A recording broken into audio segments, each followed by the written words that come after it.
දැන් ඊළඟ තුන්වෙනි එක නත්ති දින්නම් දන් දීමේ විපාක නැත කියලා විශ්වාස කරනවා. දැන් ඔබ බලන්න ලංකාවෙත් හරිද උප්පත්තියෙන් බෞද්ධ වෙලා ඉඳලා සමහරට විශ්වවිද්‍යාල වලට ගිහිල්ලා ලොකු වෙනකොට පරිසරයේ එක එක්කෙනා මුණ ගැහිලා ඒගොල්ලෝ විවිධ දෘෂ්ටි දානවා.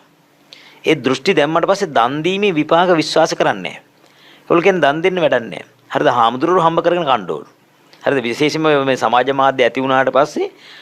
සමහර වෙලාවට මේ ගමේ හිටපු හොඳම දහම් පාසලේ හිටපු හොඳම ළමයි කොල්ලෝ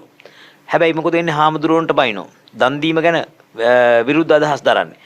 හාමුදුරුවන්ලා තුල වැරදි තියෙන්න පුළුවන් ඒතර හැම හාමුදුරුව කෙනෙක් ගාම වැරදි තියෙන්නේ නැහැ නේ එදා බුද්ධ කාලෙත් හාමුදුරුව ගාව කෙනෙක් දෙන්නෙක් ගාව වැරදි තියෙන්න පුළුවන් හැබැයි ඒක සමස්ත සංඝයාටම දාන්න බෑ හරිද ඉතින් ඊළඟ එක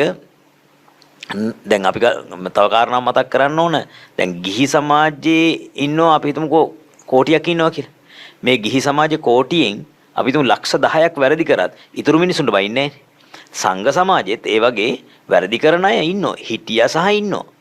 එතකොට ඒ අය සමස්ත සංඝයා නියෝජනය කරන්නේ නැහැ එතකොට ඒක බැරි වැරදි කාටද වැරද්ද එකක් තමයි Tamanට මහා අකුසල් සිද්ධ වෙනවා